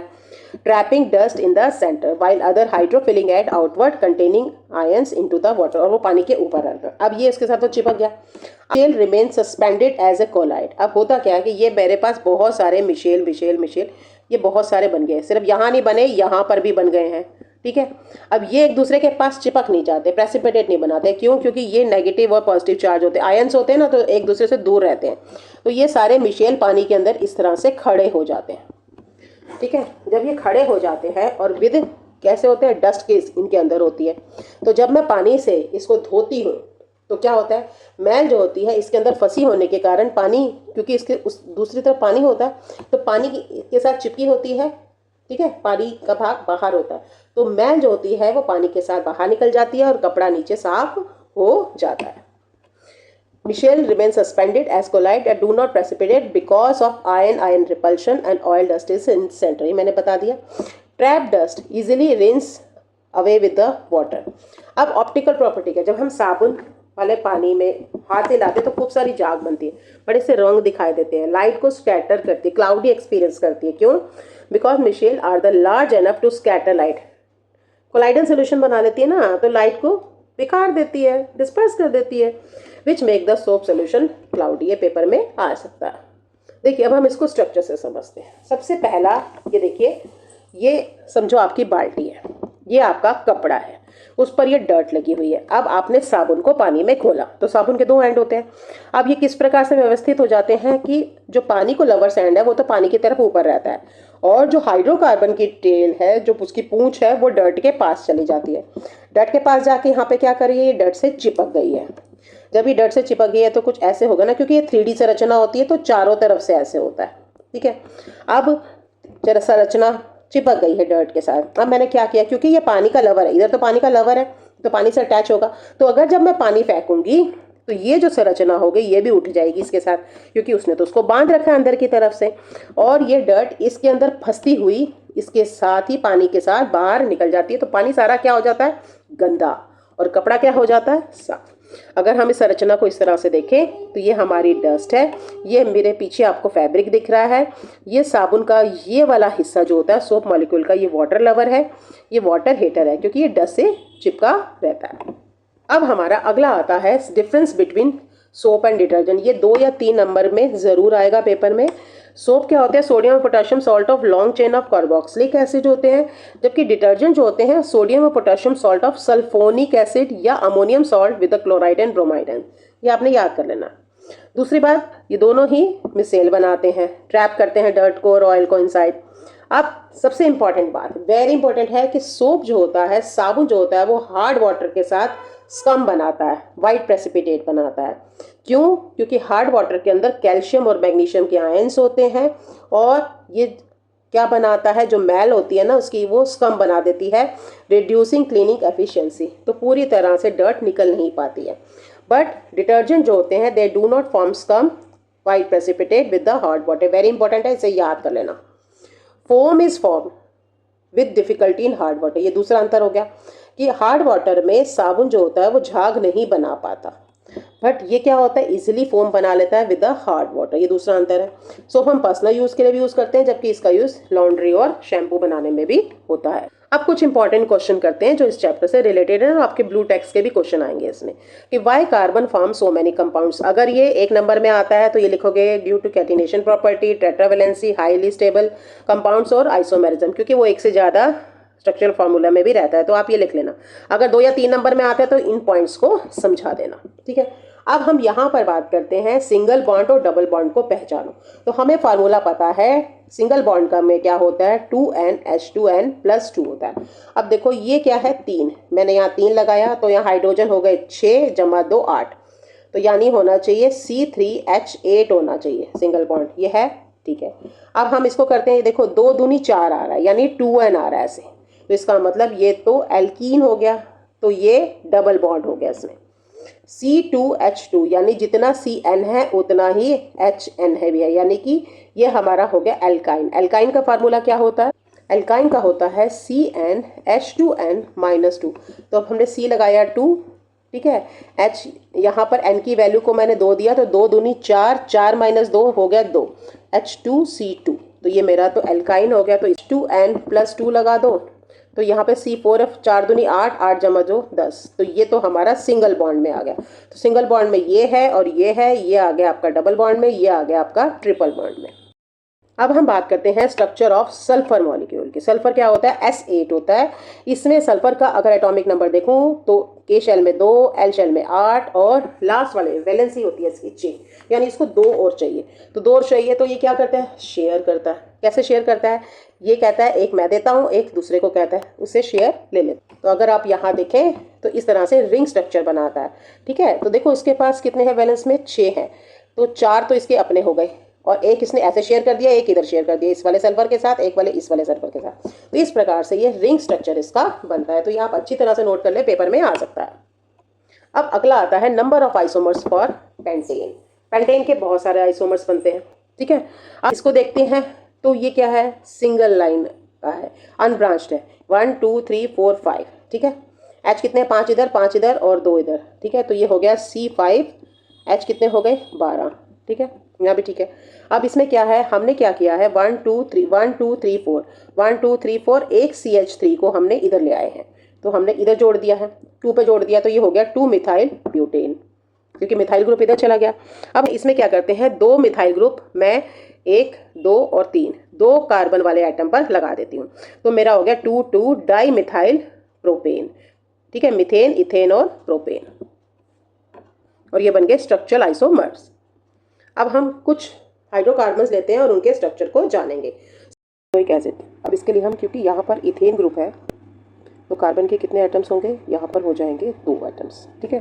तो हम इसे इस तरह से बनाएंगे, कार्बन के 2 एटम, इधर हाइड्रोजन, इधर हाइड्रोजन, इधर हाइड्रोजन, और इसके साथ ये दूसरा कार्बन एटम, क्योंकि ये OH ग्रुप है, इसका मतलब इसमें कार्बोक्सिलिक एसिड जुड़ेगा, तो ये होता है COOH, यानी कार्बन के साथ यहाँ पर ऑक्सीजन का डबल बॉन्ड और यहाँ पर OH ग्रुप। तो हमारा जो फार्मूला बन जाएगा वो कुछ इस तरह से बन जाएगा। अब हम अगला करते हैं ब्रोमोपेंटेन। सबसे पहले हम देखते हैं ब्रोमीन को हम सबसे फर्स्ट कार्बन एटम पर जोड़ देते हैं, क्योंकि पेंटेन है तो C5 होंगे, ठीक है। तो ये आपका बन गया फर्स्ट ब्रोमोपेंटेन। अब दूसरा ब्रोमोपेंटेन कैसे बनेगा? मैं बजाय कि फर्स्ट के मैं सेकंड पर ब्रोमीन को जोड़ देती हूँ। तो मैं इसको कैसे लिखूंगी? जब हम चेन को सिलेक्ट करते हैं तो ये लीस्ट नंबर देते हैं उसको, तो हम लिखेंगे 2 ब्रोमोपेंटेन। अब मैं क्या करती हूँ, मैं 3 को ब्रोमीन पे जोड़ देती हूँ, 3 कार्बन एटम से, तो 1 2 और 3 4 5, तो यहाँ पर आ गया मेरा 3 ब्रोमोपेंटेन। तो ये सब क्या है? आपके डिफरेंट आइसोमर्स है। नेक्स्ट हम बात करते हैं ब्यूटेनोन।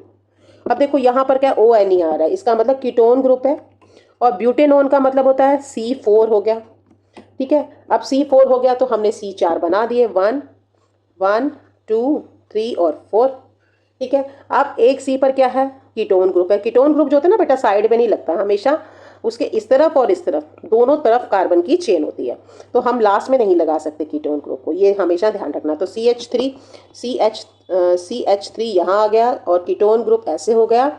अब यहाँ पर भी CH2 है और लास्ट में हो गया CH3, ठीक है। तो हमारा बन गया ब्यूटेनोन। अब हम अगले की बात करते हैं हेक्सानल। हेक्सा का मतलब क्या होता है? C के कितने हैं? 6 हैं, 1 2 3 4 5 6, ठीक है। Al है तो इसका मतलब एल्डिहाइड ग्रुप लगेगा लास्ट में, और एल्डिहाइड हमेशा लास्ट में लगता है। याद रखना कीटोन जो होता है लास्ट से एक पहले लग सकता है, बीच में कहीं भी लग सकता है, बट लास्ट में नहीं लगता कीटोन ग्रुप। तो एल्डिहाइड हो गया लास्ट में, और बाकी हमारी चेन CH3 इस तरह से चलेगी। CH2 ये हो गया, ये CH2 यहाँ हो गया, ये CH2 यहाँ, ये CH2 यहाँ, तो हमारा बन गया हेक्सेनल। नेक्स्ट हम बात करते हैं, हमारे पास ना कुछ हाइड्रोकार्बन्स है, उनके नाम आ सकते हैं। तो पहला नाम क्या होगा, हम कैसे देखते हैं, हम C गिनते हैं कितने कितने कार्बन एटम है। हमारे पास 2 कार्बन एटम है, तो मिथाइल और इथाइल हो गया, और ब्रोमीन लग रहा है तो इथाइल ब्रोमाइड हो गया इसका नाम। ठीक है, अब ये देखो, इसको देखो, ये वेरी इंपॉर्टेंट है, बहुत बार बच्चे इसको गलती कर देते हैं। इसमें कितने हैं कार्बन एटम, एक, एल्डिहाइड ग्रुप है ना, तो ये होगा फॉर्मेल्डिहाइड। नेक्स्ट हम बात करते हैं, अब इसमें देखो ये जो ट्रिपल बॉन्ड है, ट्रिपल बॉन्ड है, दिख रहा है ना। अब हम इसमें कार्बन एटम गिन लेते हैं, 1 2 3 4 5। तो क्योंकि ट्रिपल बॉन्ड फर्स्ट वाले कार्बन एटम के साथ लगा हुआ है तो 1 पेंटाइन हो गया। नेक्स्ट, अब यहाँ पर जो OH ग्रुप है वो यहाँ लगा हुआ है। ठीक है, तो ये क्या होगा, मीथेन, इथेन, प्रोपेन, और OH ग्रुप है तो ऑल लग गया, तो बन गया प्रोपेनॉल। अब यहाँ देखो, यहाँ पर क्या है, CH3 CH, यहाँ डबल बॉन्ड है, CH है और ये CH3 है। ठीक है, तो यहाँ पर क्या है, क्योंकि ये डबल बॉन्ड है तो ये क्या आ जाएगा, ब्यूटीन। नेक्स्ट हम बात करते हैं, why conversion of ethanol to ethanoic acid is an oxidation reaction. Oxidation reaction क्या होती है, जब ऑक्सीजन ऐड होती है या हाइड्रोजन रिमूव होती है। तो जब हम इथेनॉल में ऑक्सीजन ऐड करते हैं तो हमें कार्बोक्सिलिक एसिड मिलता है plus water obtained.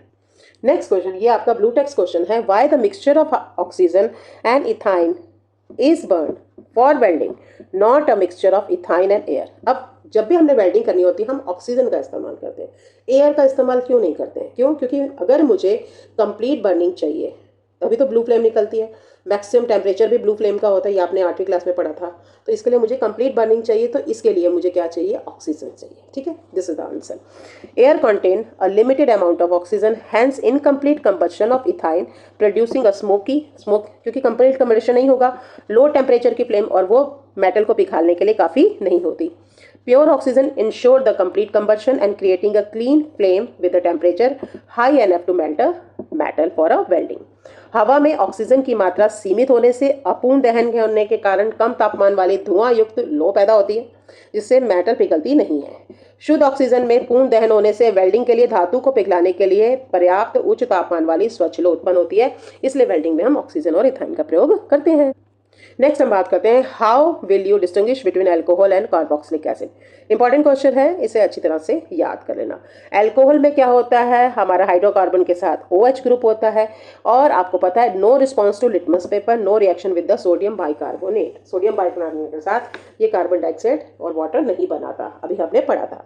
But carboxylic acid जो होता है ये वीक एसिड होता है, क्योंकि एसिड है तो ब्लू लिटमस को क्या करेगा, लाल करेगा, और कार्बन डाइऑक्साइड बनाएगा, ब्रिस्क अपरेंसिस देगा with sodium bicarbonate due to the evolution of carbon dioxide gas. Carbon dioxide gas निकलने के कारण तेज बुदबुदाहट उत्पन्न होती है।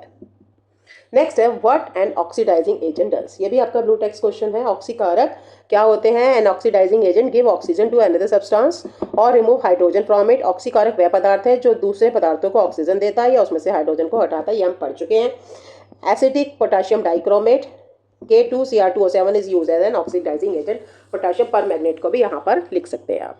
नेक्स्ट है, explain why soap form micelle in water but fails to form them in ethanol. Ethanol में अगर हम सोप को डालें तो क्या होगा, साबुन पानी में तो मिशेल बनाता है लेकिन इथेनॉल में मिशेल क्यों नहीं बनाता। भाई साबुन जो है वो क्या है, हाइड्रोकार्बन ग्रुप उसमें ज़्यादा है, और जैसे इथेनॉल में कराएंगे हाइड्रोकार्बन डिजॉल्व हो जाएगा। जब डिजॉल्व हो जाएगा तो ना तो उसकी टेल रहेगी ना हेड पोर्शन रहेगा। ठीक है, soap molecule have a hydrophilic and hydrophobic tail. In water में क्या होता है, hydrophobic tail cluster inwards hide from water forming a micelle. बाहर होता है हाइड्रोफिलिक एंड होता है। बट इथेनॉल में क्या होता है, soap molecule are fully soluble and dissolve uniformly, so no micelle formation is done. तो इसीलिए उसमें मिशेल नहीं बनती। हिंदी में भी पढ़ लेते हैं। साबुन के अणुओं में एक जल रागी होता है जो वाटर लवर होता है। एक जल विरागी पूंछ होती है। पानी में जल विरागी भाग पानी से बचने के लिए अंदर की ओर इकट्ठा होता है और मिसेल बनाता है। चूंकि साबुन के अणु एथेनॉल में पूरी तरह से घुलनशील होते हैं इसलिए मिसेल का निर्माण नहीं होता। Back exercise first question, ethane with the molecular formula CH3 has how many covalent bonds. तो अब हम यहाँ पर बनाते हैं, ये हो गया H H H, यहाँ हो गया H H के साथ और H के साथ। अब हम नंबर ऑफ कोवेलेंट बॉन्ड्स गिनते हैं 1 2 3 4 5 6। तो ये हाइड्रोजन के साथ बनाता है, एक बनाता है ये कार्बन के साथ। तो हमारा सही उत्तर आ जाएगा 7 कोवेलेंट बॉन्ड्स। नेक्स्ट है butanone is a 4 carbon compound with the functional group. कौन सा फंक्शनल ग्रुप है? इसमें लास्ट में देखो ओन आ रहा है, कीटोन का होता है, तो इसमें सही आंसर होगा ऑप्शन सी।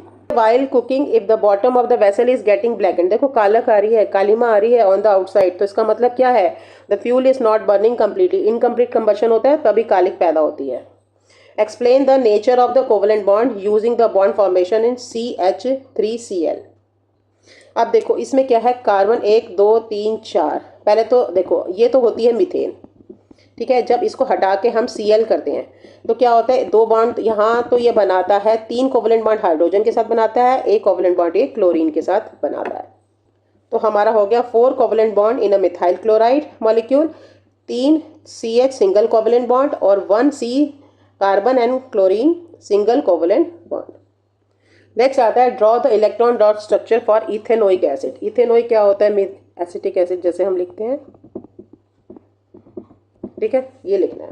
अब यहाँ हाइड्रोजन के साथ ये 3 बॉन्ड बनाएगा, तो ये कार्बन 4 इसके अपने, एक एक हाइड्रोजन ने दे दिया, ठीक है। तो ये 1 2 और 3 तो ये बन गए इसके, 2 इधर 2 इधर 2 इधर, ठीक है। अब यहाँ पर ये कार्बन के साथ बना रहा है, तो यहाँ भी 1 होगा, यहाँ भी 1 होगा, ये दोनों एक एक, इस कार्बन के भी आ गए, इसके भी आ गए। अब यहाँ पर क्या है, COOH, तो एक के साथ तो ये डबल बॉन्ड बनाएगा, तो यहाँ डबल बॉन्ड है, तो यहाँ पे 2 पेयर ऑफ इलेक्ट्रॉन शेयर होते हैं ऑक्सीजन के साथ, दिख रहे हैं ये 2 पेयर ऑफ इलेक्ट्रॉन्स। और यहाँ पर OH ग्रुप के साथ, ठीक है। तो OH के साथ यहाँ पर क्या दिखाएगा, पहले ऑक्सीजन के साथ बनाएगा, फिर हाइड्रोजन के साथ बनाएगा। ऑक्सीजन के साथ यहाँ पर 1 दिखा रहा है, क्योंकि एक ऑक्सीजन जो है वो हाइड्रोजन के साथ भी शेयर करेगा। तो इस प्रकार से ये स्ट्रक्चर बन जाएगा इथेनोइक एसिड। नेक्स्ट है आपका H2S हाइड्रोजन सल्फाइड। अब सल्फर का क्या होता है, 16, और इसके आउटर मोस्ट शेल में कितने होते हैं, 6, ठीक है ना। तो इसको 8 पूरे करने, तो क्या करते हैं, 2 और 2 4, तो इसके ऐसे ही पड़े हुए, एक यहाँ डाल दिया, एक यहाँ डाल दिया, एक एक हाइड्रोजन से ले लिया, तो ये बन गया आपका H2S, ठीक है। नेक्स्ट हम बात करते हैं प्रोपेनोन, ठीक है। अब प्रोपेनोन का मतलब है कार्बन के कितने आइटम हैं, 3। अब तो हमारा होगा CH3, तो यानी एक एक हाइड्रोजन के साथ शेयर करेगा ये। तो यहाँ देखो ये करा, ये करा और ये करा, ठीक है। अब ये CH3 तो बन गया। अब अगला ये किसके साथ करेगा, कार्बन के साथ, ठीक है। और यहाँ पर क्या है, ओन ग्रुप है, यानी कीटोन ग्रुप है। कीटोन ग्रुप में क्या होता है, डबल बॉन्ड होता है ऑक्सीजन के साथ, यानी 2 पेयर्स ऑफ इलेक्ट्रॉन शेयर होते हैं, ठीक है। तो यहाँ पर 2 पेयर्स ये हो गए। अब यहाँ पर क्या होता है, कौन सा ग्रुप होता है, मिथाइल ग्रुप। तो CH3 इधर भी, CH3 उधर भी, सेम जैसे हमने इधर बनाया हम इधर बनाते हैं, और हमारा बनता है प्रोपेनॉन। नेक्स्ट हम बात करते हैं फ्लोरीन मॉलिक्यूल की। फ्लोरीन का कितना होता है, 9। आउटरमोस्ट शेल में 2 और 7, इसको तो एक ही चाहिए, तो एक फ्लोरीन के एटम को ये बुला लेता है और उसको कहता है ये ले मैं दे रहा हूँ, तू भी अपना दे दे। बस ये अपना पूरा ऑक्टेट यहाँ हो गया, इसका पूरा ऑक्टेट यहाँ हो गया। अब ये कुछ आपके बुक के क्वेश्चंस हो रहे हैं। Why the carbon and its compounds are used as a fuel for most application. अब कार्बन के कंपाउंड्स क्यों यूज़ किए जाते हैं एज ए फ्यूल? 4 कारण है, याद कर लो। एक तो हाई कैलोरिक वैल्यू होती है, बहुत ज़्यादा एनर्जी निकलती है। Burn with a clean blue smokeless flame, clean flame होता है, ठीक है। और फ्लेम भी ब्लू होती है और स्मोकलेस होती है, धुआं नहीं देती। और their combustion can be controlled, ठीक है। नेक्स्ट आता है what change will you observe if you test soap with a litmus paper. Soap आप सबको पता है बेस होता है, तो बेस क्या करता है, बेस जो होता है वो रेड लिटमस पेपर को ब्लू कर देगा, क्योंकि सोप सारे बेसिक होते हैं। व्हाट इज हाइड्रोजनेशन, ये हम कर चुके हैं, वनस्पति घी बनाया था हमने। And what is industrial application, vegetable ghee unsaturated को हाइड्रोजन के साथ अभिक्रिया कराई जाती है। बस इसमें होता है, इसमें निकल और पैलेडियम प्रेजेंट होता है, ठीक है, कैटलिस्ट की प्रेजेंस में होती है बेटा। वेजिटेबल घी बनता है जो कि सैचुरेटेड है, एडिशन ऑफ हाइड्रोजन होता है जिसे हम हाइड्रोजनेशन कहते हैं। नेक्स्ट आता है विच हाइड्रोकार्बन अंडरगो एडिशन रिएक्शन। अब एडिशन रिएक्शन में कौन होगा, जो कि डबल बॉन्ड या ट्रिपल बॉन्ड वाला होगा। ये देखो, ये आप इसको कैसे पहचानना है, आपने इसका डबल करना है, 2 दूनी 4 और उसमें 2 ऐड कर देने 6, तो ये तो एल्केन है, तो ये तो नहीं बनाएगा, ठीक है। 3 दूनी 6 जमा 2 8, तो ये भी एल्केन है। अब इसको देखो, ये 3 दूनी 6 आ रहा है, इसका मतलब ये एल्कीन है। ये बनाएगा, डबल बॉन्ड लेके बैठा है। ये देखो CN और 2, यानी जितने कार्बन उतने हाइड्रोजन, तो ये ट्रिपल बॉन्ड है। ये भी बनाएगा, एडिशन रिएक्शन करेगा ना, क्योंकि लेके बैठा है, असंतुष्ट है, भूख लगती है इसको। ये मीथेन है, मीथेन तो वैसे ही कोवलेंट बॉन्ड होते हैं सिंगल, तो ये भी नहीं बनाएगा, तो 2 बनाएंगे हमारे।